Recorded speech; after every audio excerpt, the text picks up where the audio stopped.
Russian President Vladimir Putin says he has control after a brief rebellion by a mercenary group. And South Carolina's Supreme Court will hear a challenge today of the state's 6-week abortion ban. Good morning. I'm Corva Coleman from NPR News, and here are today's top stories.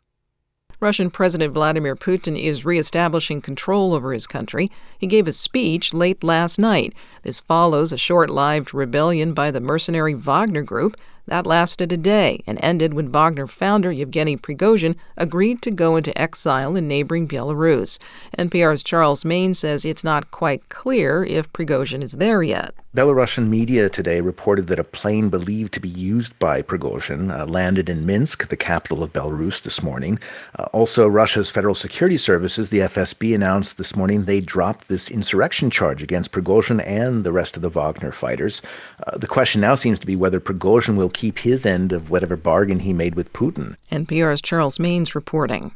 Forecasters are warning of dangerous heat in many southern states today, from Arizona to Florida. The National Weather Service has issued excessive heat watches from southern Illinois to parts of Alabama. Heat indices could reach 115 degrees. South Carolina's Supreme Court will hear a challenge of the state's 6-week abortion ban today. This will be the second time a law severely restricting the procedure comes before the court.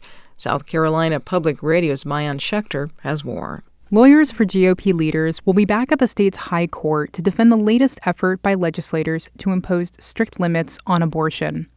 The question before the 5 justices: is the law passed this year substantially different from a 6-week ban passed in 2021 that the state Supreme Court ruled unconstitutional in January? In May, South Carolina's 2 abortion providers sued the state after Governor Henry McMaster signed a law prohibiting abortions with limited exceptions once cardiac activity is detected, typically around 6 weeks of pregnancy. GOP leaders believe the new ban fixes concerns raised in the court's January opinion. For NPR News, I'm Maayan Schechter in Columbia. Prosecutors in Idaho will seek the death penalty for Brian Kohberger. From Northwest Public Broadcasting, Lauren Patterson reports Kohberger is the suspect in the killings of 4 University of Idaho students. New documents filed by the Latah County Prosecutor's Office say the circumstances of the murders meet multiple Idaho codes for pursuing the death penalty for Kohberger. Reasons listed include multiple murders, a, quote, disregard for human life, and that the crime was especially heinous and cruel.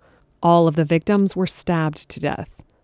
The victims in the case were Kaylee Gonsalves, Madison Mogan, Ethan Chapin, and Xana Kernodle. At the time of his arrest in December, 28-year-old Kohberger was a graduate student at neighboring Washington State University studying criminology. For NPR News, I'm Lauren Patterson in Moscow, Idaho. You're listening to NPR News.